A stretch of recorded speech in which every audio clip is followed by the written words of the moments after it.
What I'd like to do in this tutorial is to very quickly walk through the process whereby you can create online office hours using Zoom. So the main steps that we're going to follow is that we're first going to create a recurring meeting. I'll walk through the settings, and then we'll talk about how to make the students, when they come in and they see the waiting room, to see a message to tell them to hang on before they get let into the online office hours. Right? So I've already got Zoom open here. And the first thing we're going to do is just click on Meetings. And I'm going to schedule a new meeting. So in this demonstration, I'd like to imagine that these meetings will happen. I'm going to imagine that these meetings. Yep. So let's just imagine that I'm going to have these meetings every, let's say, Monday at 2 o'clock. They'll last for 1 hour. I'm going to make it recurring. So I click off recurring. It's going to recur once a week. And we will end after, let's say, 4 weeks. And then I'll set up some more. Okay. So I've now set up my meeting. As I go through this, I'm going to not require a password.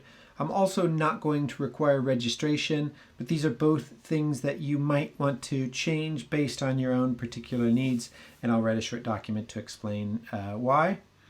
My host video, I'm going to make sure that my video is on, and I'll make sure that my student's video is on by default. Now, in terms of the audio, since we haven't actually set up on our side to have phone in by the telephone, I'm going to leave the meetings at just computer audio at this stage. If you do have telephone call-in, and you might potentially be dealing with students calling in from the mainland or someplace like that, you'd need to make arrangements with your IT administrator to ensure that the fees associated with the telephone call-in are covered, and that there's some kind of system to handle that.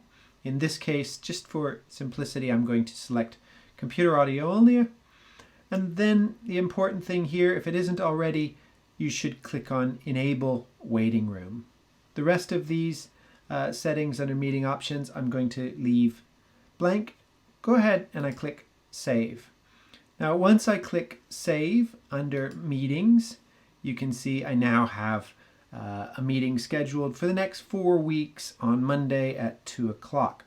Now I'm kind of ready to go, but the next stage that I'd like to very quickly demonstrate is I want the students, when they come in, to be able to see a message saying, just wait, and I will conduct the meeting when, or I'll let you into the room when I'm done with the next student. So in order to do that, again, I'm at my settings here in Zoom.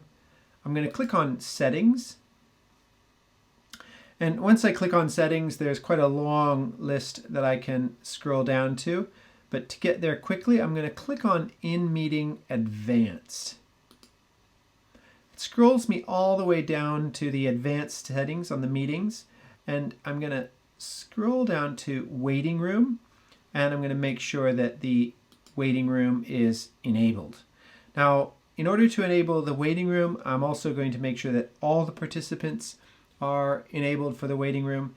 And then I'm going to click on Customize the Title, Logo, and Description. Once I get here, I'd like to just come in and add a bit of audio. I've already written a couple of things that I'd like to add here. And I'll just paste these in. So I click on the little pencil next to the top line. This is sort of a title line. And then I want to tell the students that if they are waiting, they should prepare any work they want me to look at.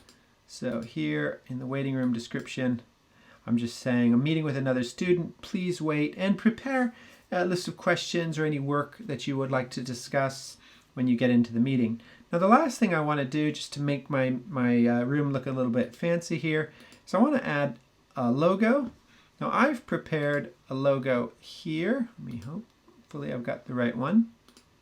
The logo specifications, it has to be no more than 400 pixels square and under 1 megabyte.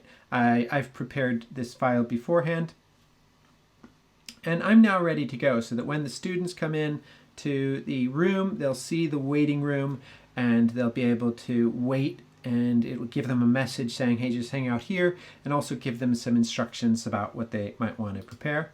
I click close, and now pretty much my waiting room is all ready. My meeting rooms are ready. Once the time for the designated time for the meeting comes, you need to be sure that you, in your Zoom account, let me just come back to my meetings. So I'll click on Zoom and then my account. And when the time comes for the meeting, I'll click on the meeting.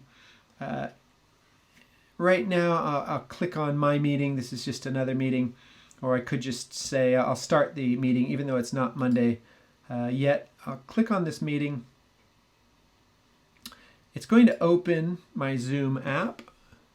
Now I've just gone through the whole process of just opening up Zoom and having it connect to my camera, etc. You can see that I've now got Zoom open. My microphone is on. I'm all ready. I don't have any other students in the room right now.